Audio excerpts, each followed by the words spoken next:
প্যারিসের বাঙালিদের সংগঠন জাদর বাংলাদেশের পক্ষ থেকে বাংলা নববর্ষ 1420-কে বরণ করে নিতে এক বৈশাখী উৎসবের আয়োজন করে। বিস্তারিত থাকছে আমাদের প্রতিনিধি এম.এ. হাশেমের একটি রিপোর্টে।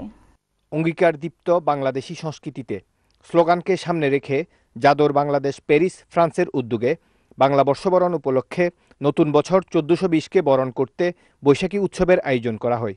সংগঠনের সাধারণ সম্পাদক আরমানুজ্জামান আরমানের পরিচালনায় এবং সভাপতি তৌকির শাহের সভাপতিত্বে অনুষ্ঠানের শুরুতে বাংলাদেশের সাভারে স্মরণকালের ভয়াবহতম মানবিক বিপর্যয়ের ঘটনায় নিহতদের স্মরণে নীরবতা পালন করা হয়।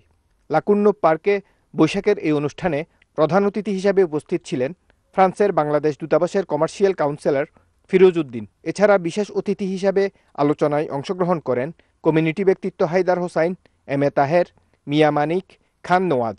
অনুষ্ঠানে বাঙালি মহিলারা পান্তা ইলিশ সহ বিভিন্ন ধরনের দেশীয় খাবার পরিবেশন করেন। দ্বিতীয় পর্বে পুরুষ এবং মহিলাদের বিভিন্ন রকম প্রতিযোগিতার আয়োজন করা হয়।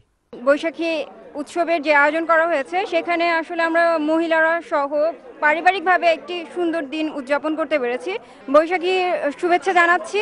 দেশীয় কালচারকে আরো সমৃদ্ধ আকারে সঠিকভাবে বাংলাদেশি ভাই বোনদের কাছে তুলে ধরা, হয়তো বা একদিন এটা ব্যাপক আকারে সবার মধ্যে আরো প্রতিফলিত হবে। এরপর সাংস্কৃতিক অনুষ্ঠানে গান পরিবেশন করেন প্যারিসের স্থানীয় শিল্পীরা। অনুষ্ঠান শেষে প্রতিযোগিতায় বিজয়ীদের মাঝে পুরস্কার বিতরণ করা হয়। M A. Hashem, channel I, Paris, France.